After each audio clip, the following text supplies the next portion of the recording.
Hello everyone, कैसे हैं आप सभी। तो अब तो जैसे एग्ज़ाम का दिन पास आ गया है, वैसे वैसे टेंशन भी बढ़ रही होगी। तो मैं बस आपसे सिर्फ एक ही चीज़ कहना चाहती हूँ कि अपनी तैयारी पर भरोसा रखिए। आपका एग्ज़ाम बहुत अच्छा होगा और इस बार आपका एग्ज़ाम क्लियर भी होगा।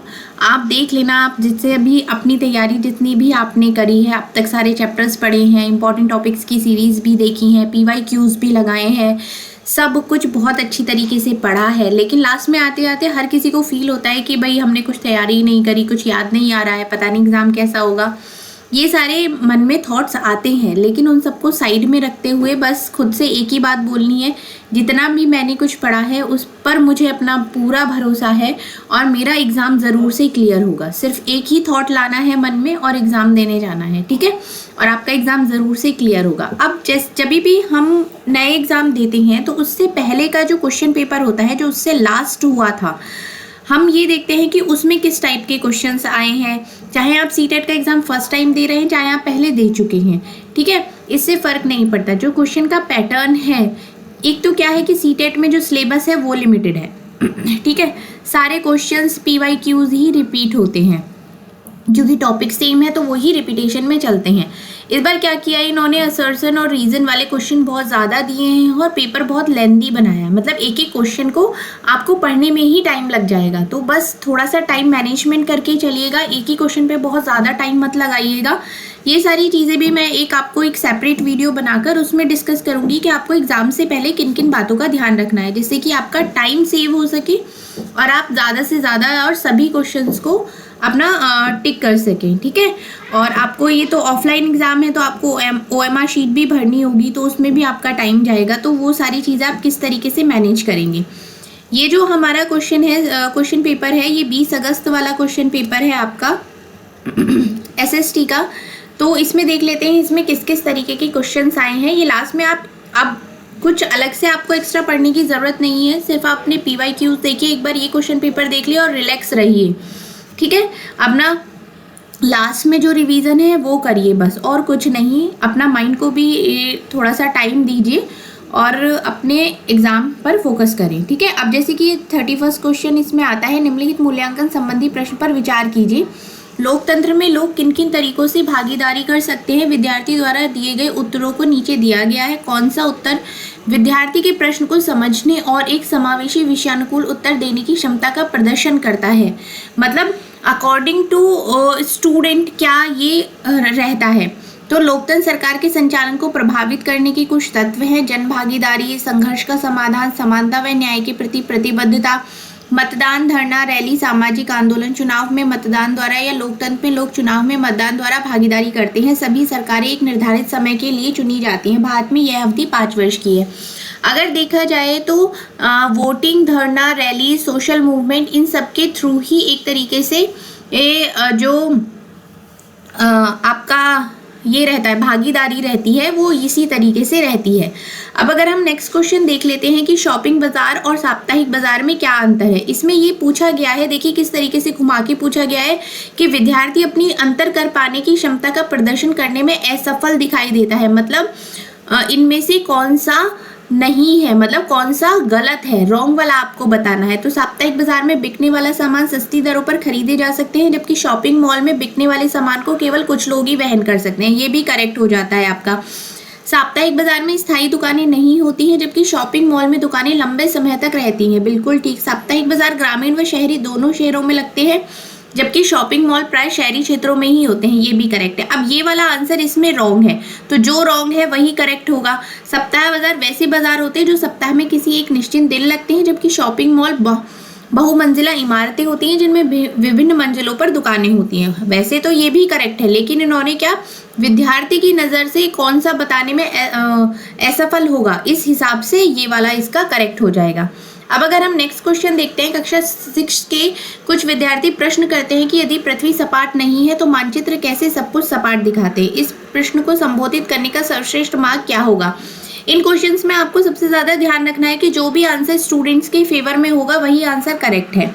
जैसे कि विद्यार्थियों को मानचित्र दिखाना नहीं हो, क्योंकि खाली मानचित्र से वो नहीं पता कर सकते, क्योंकि अब उन्हें खुद से कारण पता करने के लिए कहना ये तो होगा ही नहीं। ग्लोब दिखाने से भी उनको पता नहीं चलेगा। सजीवता के साथ यह दिखाना कि कैसे मानचित्र और ग्लोब हमारी पृथ्वी से मिलते जुलते हैं। दोनों चीजों से ही उनको दिखाना पड़ेगा। अब नेक्स्ट क्वेश्चन देख लेते हैं। निम्नलिखित कथनों को पढ़िए और सही विकल्प का चयन कीजिए। सामाजिक विज्ञान का कला के साथ परस्पर दृढ़ संबंध है, बिल्कुल करेक्ट है। चित्रकलाएं, मूर्तिकलाएं, प्रागैतिहासिक शिल्प कृतियां इत्यादि सामाजिक विज्ञान की कई शाखाओं के साक्ष्य प्रमाण को निरूपित करती हैं, बिल्कुल सही है, दोनों ही करेक्ट हैं। और जो रीजन है वो तर्क जो है वो अभिकथन को सही व्याख्या भी कर रहा है। अब नेक्स्ट क्वेश्चन देख लेते हैं। निम्नलिखित कथनों को पढ़िए और सही विकल्प का चयन कीजिए। सामाजिक विज्ञान की प्रकृति साक्ष्य आधारित, अनुभाविक और सत्यापनीय है। इसका अध्ययन प्राय एकल घटना के बहुल व्याख्यान की ओर ले जाता है।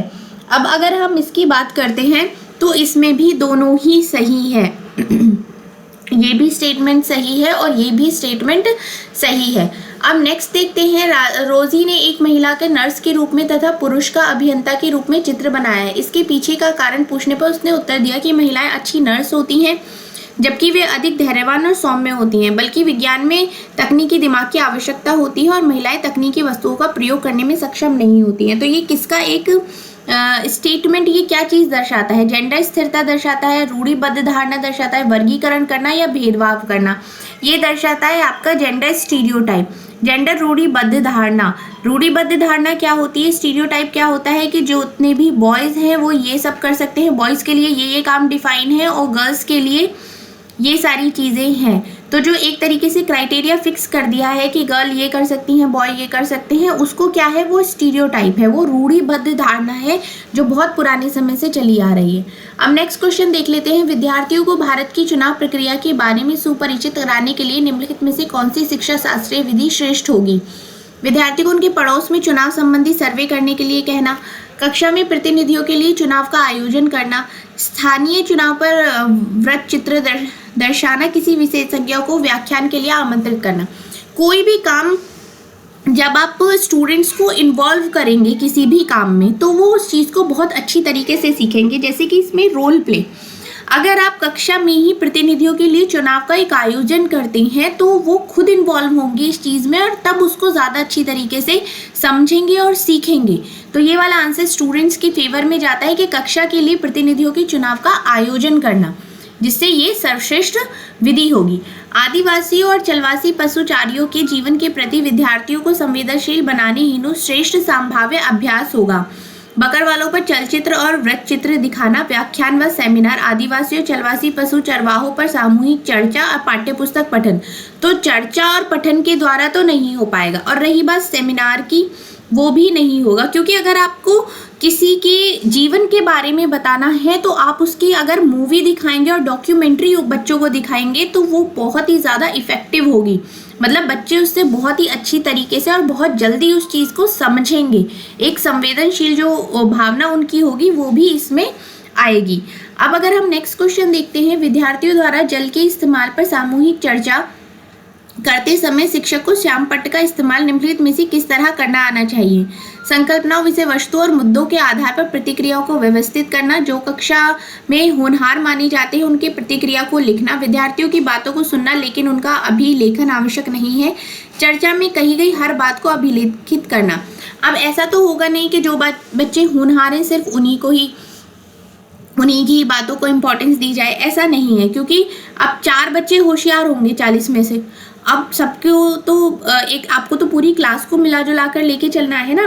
तो इसमें आंसर इसका ये हो जाएगा, संकल्पनाओं, विषय वस्तु और मुद्दों के आधार पर प्रतिक्रियाओं को एक व्यवस्थित करना, arranging responses around concept, themes and issues, ये इसका एक करेक्ट आंसर हो जाएगा। अगर हम नेक्स्ट क्वेश्चन देख लेते हैं। आपराधिक न्याय प्रणाली का पाठ खत्म होने पर एक शिक्षक उच्च प्राथमिक कक्षाओं के विद्यार्थियों को जिला न्यायालय ले जाता है। यह अवलोकन निम्नलिखित में से कौन सा उद्देश्य पूरा करता है? न्यायालयों के प्रकार्य का अनुभव करना तथा वकीलों, न्यायाधीशों और कर्मचारियों की भूमिकाओं पर बातचीत करना, न्याय पाने वाली चुनौतियों को दिखाना तथा व्यवस्था के बारे में भय पैदा करना, विभिन्न मुकदमाओं में फंसे हुए लोगों की परेशानियों को दिखाकर विद्यार्थियों को डराना और उन्हें कानून बनाने के लिए प्रोत्साहित करना। बी और सी दोनों ही नहीं होंगे, क्योंकि आप स्टूडेंट को कुछ सिखाने के लिए लेकर जा रहे हो, ना कि उन्हें डराने के लिए और भय पैदा करने के लिए। तो इनमें जो करेक्ट आंसर होगा वो सिर्फ 1 ही होगा, to provide experience of the functioning of court and interacts with lawyers, जजेस and staffs on the roles they play. न्यायालयों के प्रकार्य का अनुभव कराना, वकीलों, न्यायाधीशों, कर्मचारियों की भूमिकाओं पर बातचीत करना, इसमें ये केवल यही करेक्ट होगा। आपको एक चीज ध्यान में रखनी है कि आपको क्वेश्चन को समझना है। अगर आपको क्वेश्चन समझ में आ गया तो आप आंसर बहुत जल्दी दे देंगे और आपका टाइम भी बचेगा। अब जैसे कि नेक्स्ट देख लेते हैं, निम्नलिखित में से कौन सी सामाजिक विज्ञान के संदर्भ में भ्रांत मतलब धारणाएं, मिसकंसेप्शंस हैं कौन कौन से। यह एक गैर उपयोगी विषय है, प्राकृतिक विज्ञान सामाजिक विज्ञान से श्रेष्ठ है, यह अतिशय तथ्यों को रटने पर पुरस्कृत करता है, सामाजिक विज्ञान में विशेषज्ञता प्राप्त विद्यार्थियों की नौकरी के विकल्प केवल एकेडमी में ही है। अब अगर इसमें देखा जाए तो इसमें सारे ही मिसकंसेप्शन हैं, तो ABCD इसका ये आंसर हो जाएगा। अगर हम नेक्स्ट देखते हैं कि उष्णकटिबंध की संकल्पना को समझने के लिए एक बच्चे को निम्नलिखित संकल्पनाओं में से किनकी प्राथमिक जानकारी होनी चाहिए। तो अगर आप टॉरिड जोन को कंसेप्ट को टॉरिड जोन को समझना है तो उससे पहले आपको ग्लोब, इंसोलेशन एंड लैटिट्यूड, ये तीनों चीज़ें ही समझ में आनी बहुत ज़रूरी है। तो इसका आंसर हो जाएगा B, C और D। नेक्स्ट इसमें आ जाता है, निम्नलिखित कथनों को पढ़िए और सही विकल्प का चयन कीजिए। नागरिक शास्त्र राजनीतिक विज्ञान नामावली में परिवर्तन समकालीन भारत के मामलों के प्रति ध्यान वापस ले आने के लिए था। ब्रिटिश राज के प्रति भारतीयों में बढ़ती अनिष्ठा की पृष्ठभूमि में औपनिवेशिक काल के समय भारतीय स्कूल पाठ्यचर्या में नागरिक शास्त्र आया था। अब ये दोनों ही सही है और जो रीजन है वो एक का सही व्याख्या करता है। ठीक है, अब नेक्स्ट देख लेते हैं। नेक्स्ट क्वेश्चन, निम्नलिखित में से कौन सी गतिविधियां बच्चों में समाज में महिलाओं के काम को लेकर आलोचनात्मक सोच विकसित करने में मदद करती हैं। विद्यार्थियों को महिलाओं और पुरुषों में बराबरी के महत्व पर बल देते हुए नारे लिखने के लिए कहना, विद्यार्थियों को ये निरीक्षण करने के लिए कहना कि महिलाओं और पुरुषों को अलग अलग कितना फुर्सत का समय मिलता है और इसके बारे में विचार करना कि ऐसा क्यों है। विद्यार्थियों को छात्राओं के विद्यालयों में उपस्थित संबंधी आंकड़ों को दिखाना और इससे उनके नौकरी पाने के अवसरों पर पड़ने वाले प्रभावों के बारे में चर्चा करने के लिए कहना। सबसे पहली बात कि नारे लिख के कुछ नहीं होगा, आपको कोई आंदोलन नहीं करना है, इसलिए अगर आपको ये कराना है तो एक तरीके से महिला और पुरुषों को कितना समय मिलता है इसके बारे में बात करना और उनको संबंधी आंकड़े दिखाना, ये इसका करेक्ट आंसर हो जाएगा B और C। अगर हम नेक्स्ट क्वेश्चन देखते हैं, शासन व्यवस्था के विषय पर कक्षा लेते समय विद्यार्थियों में सामाजिक जागरूकता और आलोचनात्मक विचार कौशल दोनों विकसित करने के लिए निम्नलिखित में से किस प्रश्न को पूछा जा सकता है। राजतंत्र और लोकतांत्रिक सरकार के बीच के 3 अंतर सूचीबद्ध कीजिए। लोकतांत्रिक सरकार की क्या विशेषताएं होती हैं। हमने देखा कि महामारी के दौरान स्वास्थ्य व्यवस्था का बोझ चिकित्सकों और अगुआ स्वास्थ्य कर्मियों पर विषम रूप से ज्यादा पड़ा है। क्या आपके विचार में बेहतर सेवा शर्तों की मांग को लेकर सरकार के समक्ष उनका प्रदर्शन करना जायज है। अपने उत्तर का समर्थन कारण सही दीजिए। आपने ये देखा कि वर्षा ऋतु में जब भी बारिश होती है आपके घर के आसपास जल जमाव हो जाता है, आप अपने पड़ोसियों के साथ मिलकर इस समस्या का समाधान निकालने का फैसला करते हैं। स्थानीय, राज्य और केंद्र में से किस स्तर की शासन व्यवस्था के पास आप शिकायत करेंगे। अगर आप ले रहे हैं कक्षा लेते समय और छात्र के कौशल को विकसित करने के लिए प्रश्न पूछते हैं तो आपको सिर्फ यही प्रश्न पूछना है कि लोकतांत्रिक सरकार की क्या विशेषताएं होती हैं। इसमें ही छात्र अपने जितने भी उसकी एक तरीके से जो उसके समझ में आ रहा होगा इस लोकतांत्रिक सरकार से संबंधित बातें वो उसमें लिख देगा। तो इसका जो करेक्ट आंसर होगा वो यही होगा, what are the features of a democratic government. तो 45 का आंसर हो जाएगा आपका 2। एक बार इस क्वेश्चन को दोबारा पढ़ लेते हैं, दोबारा से देख लेते हैं इस क्वेश्चन को। शासन व्यवस्था के विषय पर कक्षा लेते समय विद्यार्थियों में सामाजिक जागरूकता, आलोचनात्मक विचार कौशल दोनों विकसित करने के लिए निम्नलिखित में से किस प्रश्न को पूछा जा सकता है। इसमें क्या है, इसमें आपके दोनों ही कौशल को पूछ रहा है वो, एक तो सामाजिक जागरूकता और दूसरा है आलोचनात्मक विचार कौशल। तो इसमें अगर हम देखते हैं, जैसे कि हमने देखा कि महामारी के दौरान स्वास्थ्य व्यवस्था का बोझ चिकित्सकों और अगुआ स्वास्थ्य कर्मियों पर विषम रूप से ज्यादा पड़ा था। क्या आपके विचार में बेहतर सेवा शर्तों की मांग को लेकर सरकार के समक्ष उनका प्रदर्शन करना जायज है। अपने उत्तर का समर्थन कारण सहित दीजिए। तो इसका जो आंसर होगा ये, क्योंकि इसमें आलोचनात्मक विचार कौशल दोनों ही विकसित किए जा रहे हैं। स्टूडेंट्स इसमें अपने दोनों ही विचार लिखेंगे इसमें, ठीक है। ये वाला जो आंसर होगा, अगर आप डायरेक्टली कोई बच्चों से लोकतांत्रिक सरकार के बारे में पूछते हैं तो उसके बारे में वो क्या क्या अपने विचार रखते हैं, उसके लिए ये क्वेश्चन होगा कि लोकतांत्रिक सरकार की क्या विशेषताएं होती हैं, ठीक है। तो इसका 45 का आंसर 3 होगा।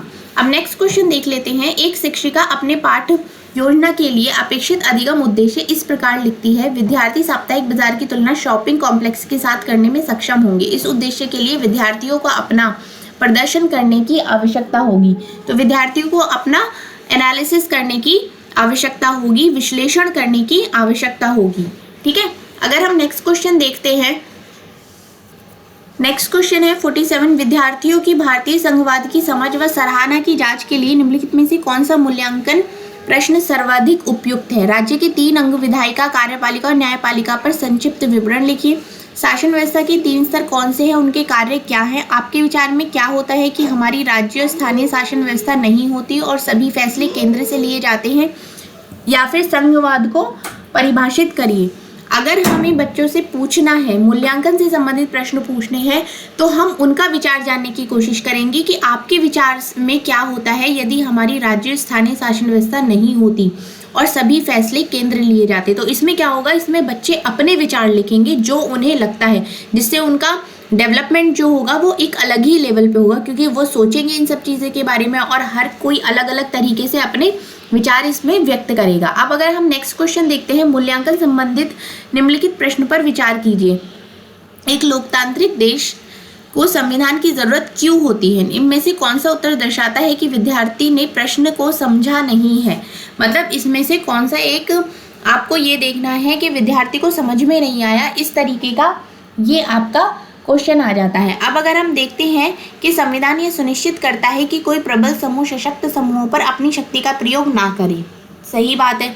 संविधान हमें एक नियमावली देता है जिसके आधार पर एक देश का शासन किया जाता है। संविधान में वे नियम समाविष्ट हैं जो सुनिश्चित करते हैं कि अल्पसंख्यक उस किसी भी चीज़ से वर्जित ना हो जो बहुसंख्यकों को नित्य उपलब्ध है।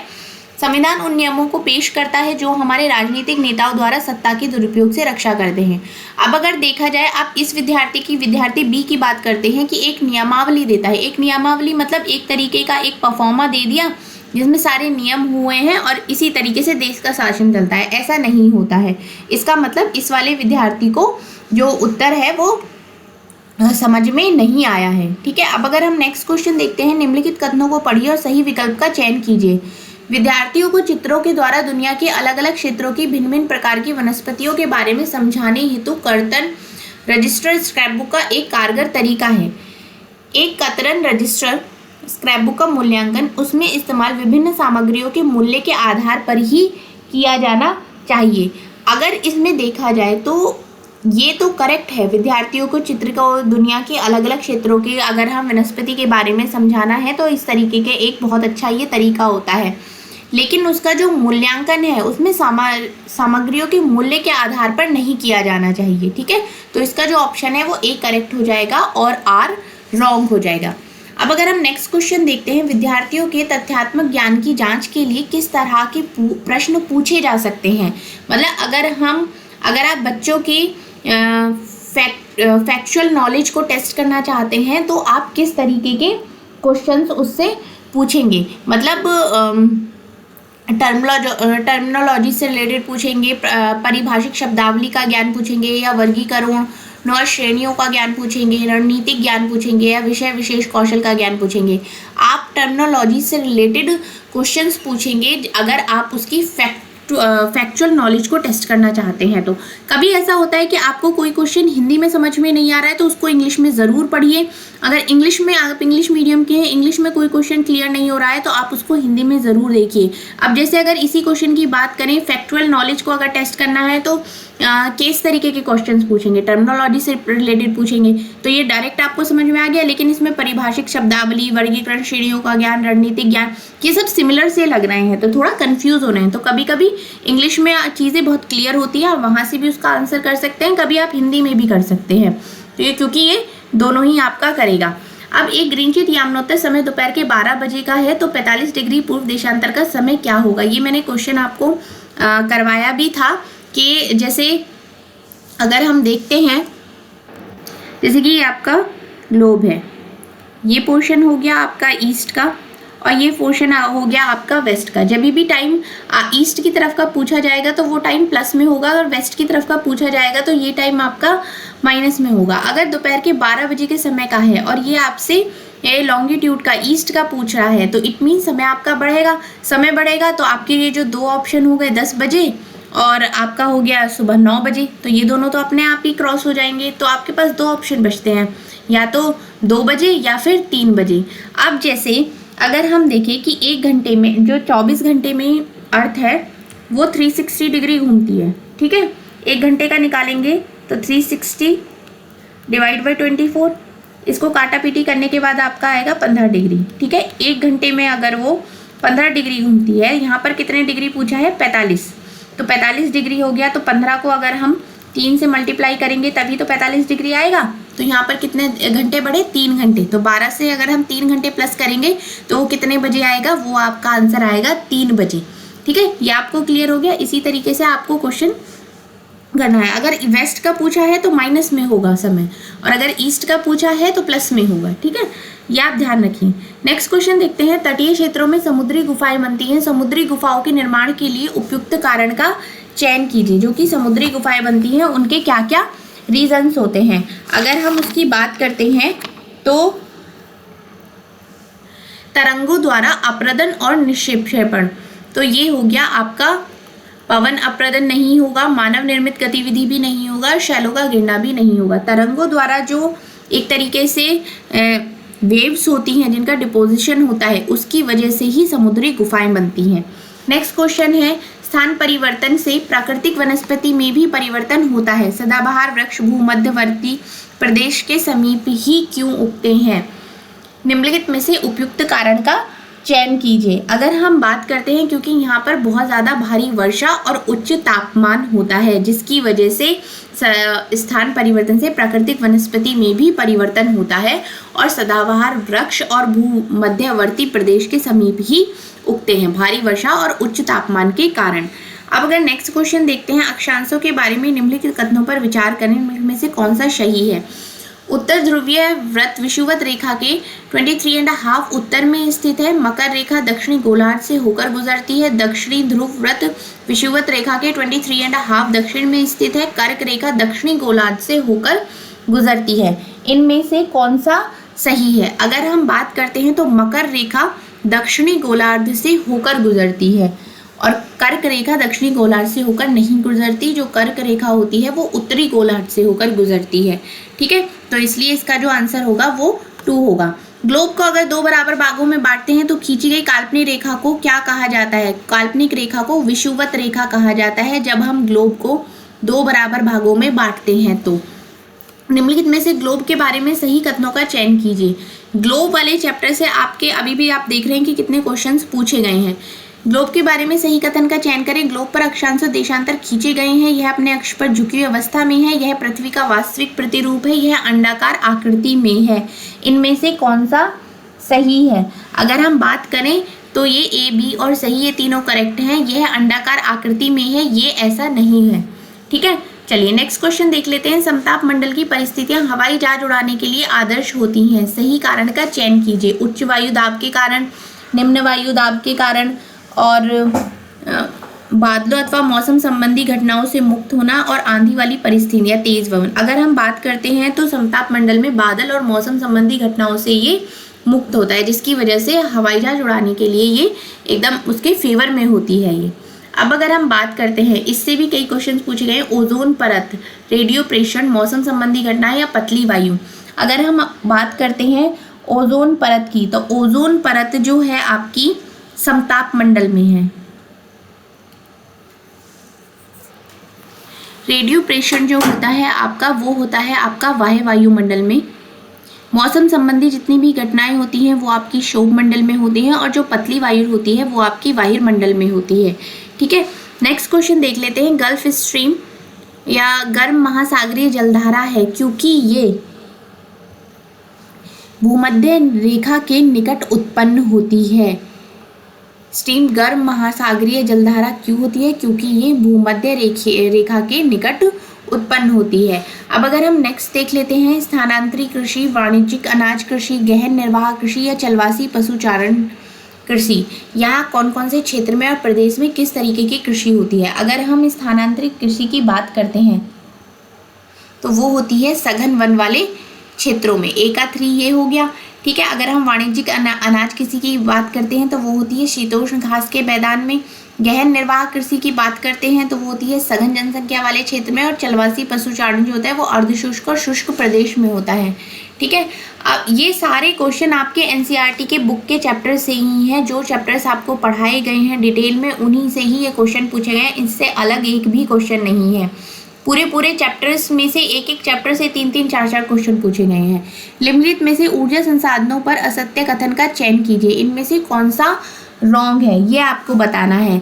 तो इसमें जो ज्वारीय ऊर्जा समाप्य होती है ये आपका गलत है, ऐसा नहीं है। बायोगैस ग्रीन हाउस प्रभाव का कारण होती है, करेक्ट है। सौर ऊर्जा नवीकरणीय ऊर्जा है, बिल्कुल सही है। पवन ऊर्जा प्रदूषण मुक्त होती है, ये भी सही है। और जो ज्वारीय ऊर्जा होती है वो समाप्य होती है, ऐसा नहीं है। तो ये रॉन्ग होगा और इसमें रॉन्ग ही पूछा है। तो इसका करेक्ट आंसर होगा 3। अगर हम नेक्स्ट देख लेते हैं, निम्नलिखित में से यातायात का कौन सा साधन अधिक दूरी एवं भारी बड़े आकार वाले सामानों को ढोने के लिए सबसे सस्ता है? तो उसमें आपका आता है जल मार्ग। बहुत से क्वेश्चन ऐसे हैं जो डायरेक्टली पूछे गए हैं, तो आपको कोशिश करनी है कि इनमें कम से कम टाइम लगाना है और जो क्वेश्चन बड़े बड़े हैं उनमें आप थोड़ा सा इस टाइम को यहाँ से बचाकर वहाँ दे सकें। ठीक है। अब नेक्स्ट क्वेश्चन देख लेते हैं। अपने पर्यावरण को बचाने के लिए जिस प्रकार के संसाधनों का हमें अधिक उपयोग करना चाहिए वह कौन सा है?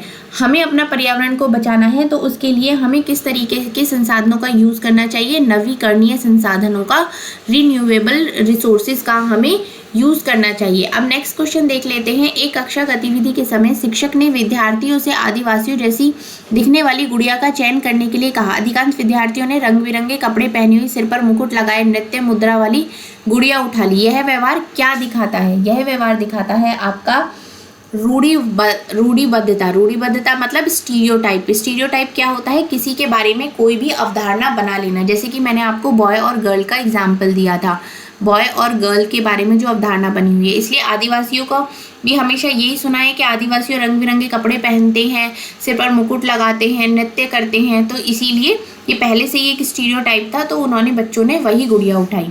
अब अगर हम नेक्स्ट क्वेश्चन देखते हैं, किसी के प्रति पूर्वाग्रही होने का अर्थ क्या होता है?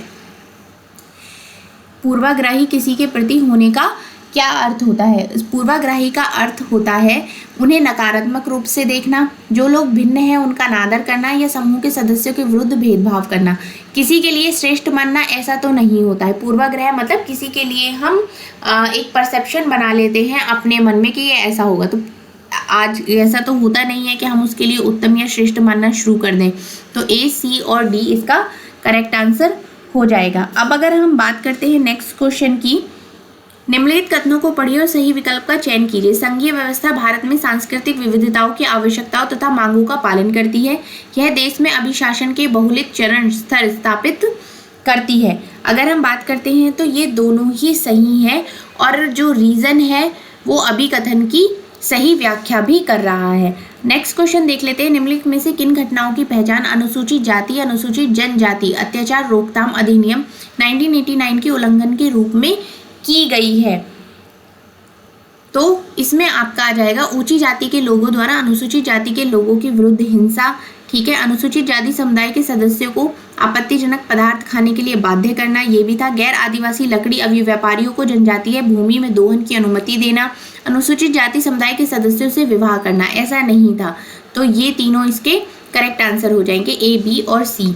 नेक्स्ट क्वेश्चन इज, मध्याह्न भोजन योजना ने विद्यार्थियों में जातिगत पूर्वाग्रह को कम करने में सहायता की है तथा सामाजिक न्याय को बढ़ावा दिया है। सही विकल्प का चयन द्वारा कथन को समझाइए।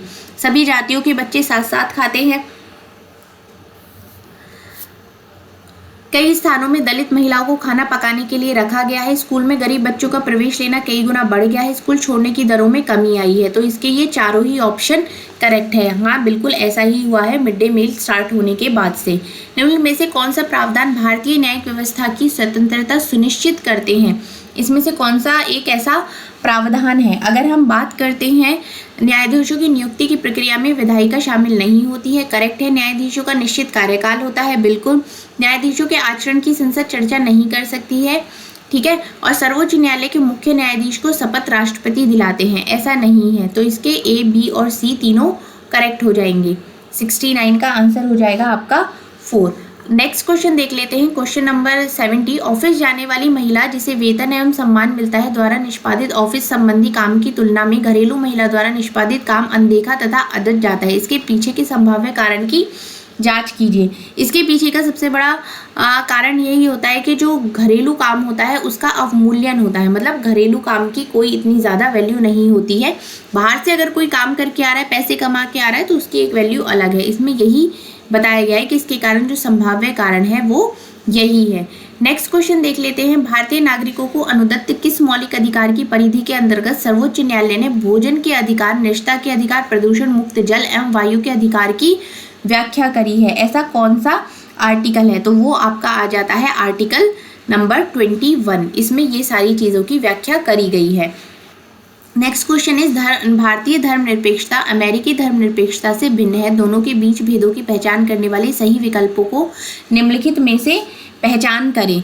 तो अमेरिका में राज्य और धर्म में से कोई भी एक दूसरे के मामलों में हस्तक्षेप नहीं कर सकता। भारतीय संविधान में अल्पसंख्यकों के अधिकारों की सुरक्षा का प्रावधान है, बिल्कुल है, ये भी करेक्ट है। अमेरिका में भारत दोनों ही राज्यों के मामले और धार्मिक मामलों में स्पष्ट प्रतिकरण बनाए हुए रखते हैं। अमेरिका में भारत के विपरीत राज्य धार्मिक सुधारों की अनुमति दे सकता है, ऐसा नहीं है। तो इसका जो आंसर है वो ए और बी दोनों ही करेक्ट हो जाएगा। नेक्स्ट क्वेश्चन है, सभी व्यक्ति कानून की दृष्टि में समान है, वाक्य का अर्थ है। इस वाक्य का क्या अर्थ है? सभी नागरिकों को अपने सामाजिक आर्थिक स्तर के अनुक्षेप समान कानून का पालन करना होगा। कानून की दृष्टि में किसी भी व्यक्ति के साथ उसके नस्ल, वर्ण, धर्म, जाति या जेंडर के स्थान पर भेदभाव नहीं किया जा सकता। दोनों ही करेक्ट हैं। असमानताएं समाप्त हो गई हैं, ऐसा नहीं है।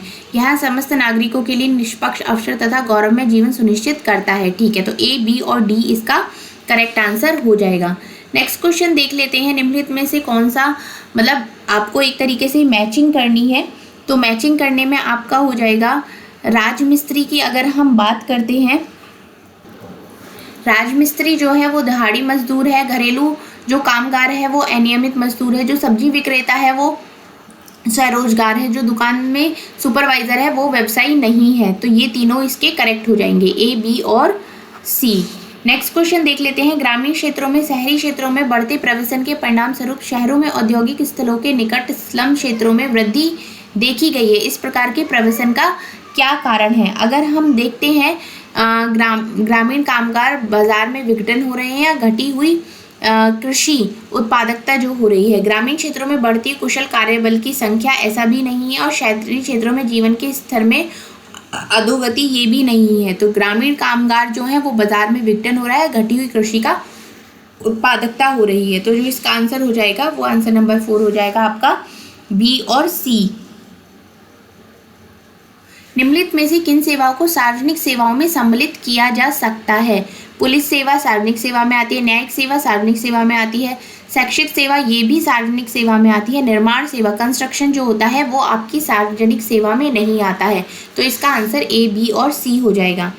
अगर हम नेक्स्ट बात करते हैं, 1883 में एल्बर्ट बिल के लागू होने का विरोध हुआ था, क्योंकि ये बिल क्या था? भारतीयों ने इसका विरोध किया था क्योंकि इस बिल ने ब्रिटिश सरकार को बिना सबूत के भारतीयों पर मुकदमा चलाने की छूट दे दी थी। और अंग्रेजों ने इस बिल का विरोध किया क्योंकि अब भारतीय भी ब्रिटिश या यूरोपीय व्यक्तियों पर मुकदमा चला सकते थे। बिल ने अंग्रेज और भारतीय न्यायाधीशों के बीच समानता स्थापित करने का प्रयास किया था। बिल भारतीय लोगों के प्रति नक्सलवादी नजरिया रखता था, ऐसा नहीं था। अगर इसमें देखा जाए, इस बिल का अंग्रेजों ने विरोध इसलिए किया था क्योंकि अब भारतीय भी ब्रिटिश और यूरोपीय व्यक्तियों पर मुकदमा चला सकते थे। और बिल ने अंग्रेज और भारतीय न्यायाधीशों के बीच समानता स्थापित करने का प्रयास किया था। तो जो इसका आंसर हो जाएगा वो 2 हो जाएगा, बी और सी।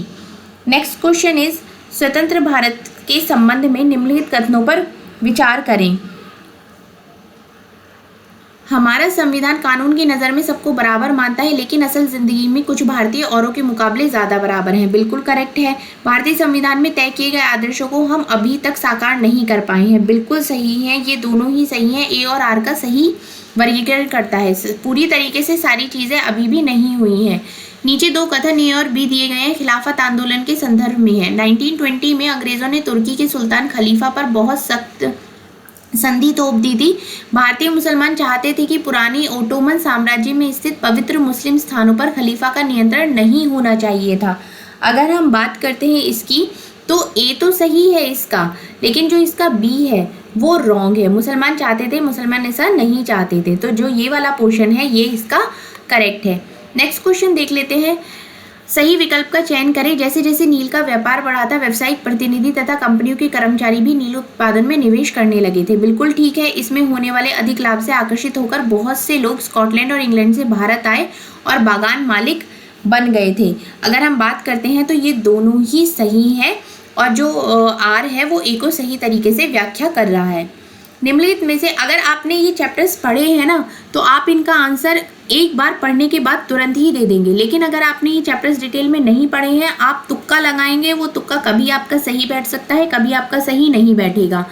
तो लास्ट टाइम है, कोई दिक्कत वाली ऐसी बात नहीं है। अभी भी आप थोड़ा सा टाइम निकालिए और इस क्वेश्चन पेपर को ज़रूर एक बार रिवाइज करें, क्योंकि बहुत सारे क्वेश्चंस रिपीट होने के पूरे चांसेस हैं। क्वेश्चंस रिपीट होंगे, टॉपिक्स रिपीट हो सकते हैं, हो सकता है कि सेम क्वेश्चन भी पूछ लिया जाए। तो अगर आपने ये पेपर कर लिया होगा तो आपके पास एक तरीके से आइडिया होगा कि हाँ भाई ये तो लास्ट टाइम भी पूछा गया था, तो इसका आंसर ये हो सकता है। आप उसमें एक तरीके से हिंट लगा सकते हैं।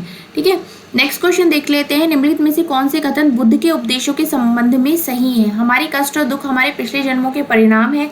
हमारे कष्ट और दुख हमारी लालसा और इच्छाओं की वजह से हैं। एक खुशहाल जीवन जीने के लिए बुद्ध के सभी अनुयायियों को उनके उपदेशों को मानना और पालन करना आवश्यक है। ऐसा कुछ नहीं है। हमारे कष्ट और हमारे दुख पिछले जन्मों के परिणाम है, बिल्कुल सही। हमारे कष्ट और दुख हमारी लालसाओं और इच्छाओं की वजह से होते हैं। तो जो इसका आंसर है ए और बी वो करेक्ट हो जाएगा। अब अगर हम बात करते हैं 16वीं और 17वीं शताब्दियों में यूरोपीय बाजार में भारतीय कपड़ों की मांग तेजी से आने से भारत के बुनकरों में निम्नलिखित परिवर्तन आए थे। क्या क्या परिवर्तन आए थे? वो अधिकाधिक लोगों ने कताई, धुनाई, रंगाई का धंधा अपना लिया था। शिल्पकारों के कामकाज में स्वतंत्रता में बढ़ोतरी हो गई थी। ऐसा नहीं है, स्वतंत्रता तो उस टाइम पर थी ही नहीं। डिजाइनों में बहुलता और शिल्पकारों की कलात्मक में बढ़ोतरी हुई थी। नहीं, एजेंटों ने पहले से ही पेशगी लेकर काम करने की नई प्रणाली अपना ली थी। तो ए और डी इसका करेक्ट आंसर हो जाएगा। निम्न जातियों की दुर्दशा पर ज्योतिराव फुले की 1873 में आई किताब समर्पित है। वो किस लिए समर्पित है? इनकी जो किताब है वो है अमेरिकी गृह युद्ध में दास प्रथा का विरोध करने वाले कार्यकर्ताओं को उनकी ये किताब समर्पित है।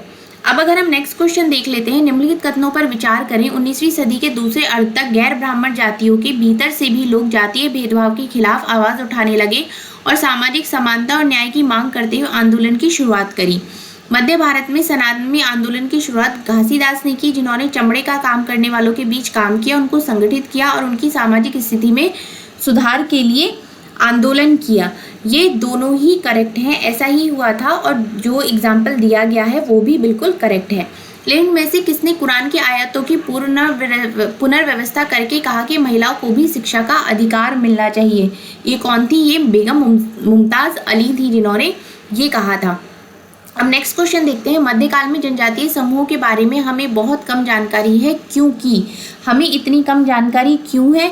क्योंकि वे लिखित दस्तावेज नहीं रखते थे, इसलिए उनके बारे में बहुत कम जानकारी उपलब्ध है।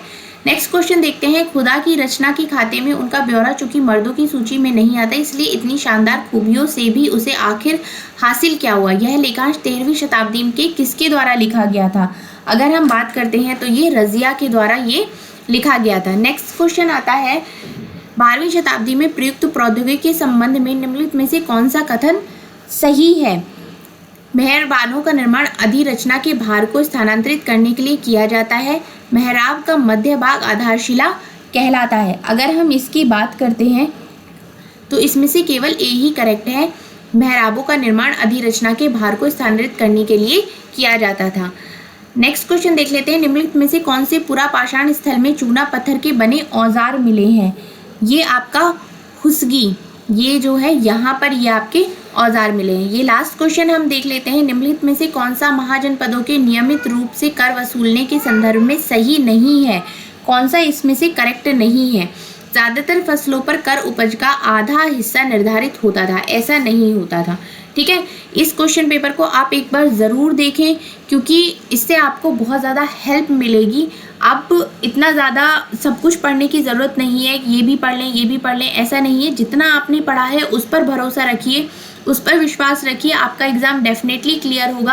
आराम से रात को बैठकर इस क्वेश्चन पेपर को एक बार रिवाइज कर लीजिए, जितने भी डाउट्स हैं वो सब क्लियर हो जाएंगे। और टाइम निकाल के आंसर भी करिए, क्वेश्चन पेपर लगाने की कोशिश भी करिए, जिससे कि आपका क्या होगा, एक आपका टाइम मैनेजमेंट भी हो पाएगा। ठीक है, चलिए मैं एक वीडियो और बनाऊंगी जिसमें आपको मैं ये सारी चीज़ें बताऊंगी कि एग्ज़ाम से पहले आपको किन किन चीज़ों का ध्यान में रखना है, जिससे कि आप ज़्यादा से ज़्यादा अपना टाइम सेव कर सकें। ठीक है, all the best for your exam. Thank you so much.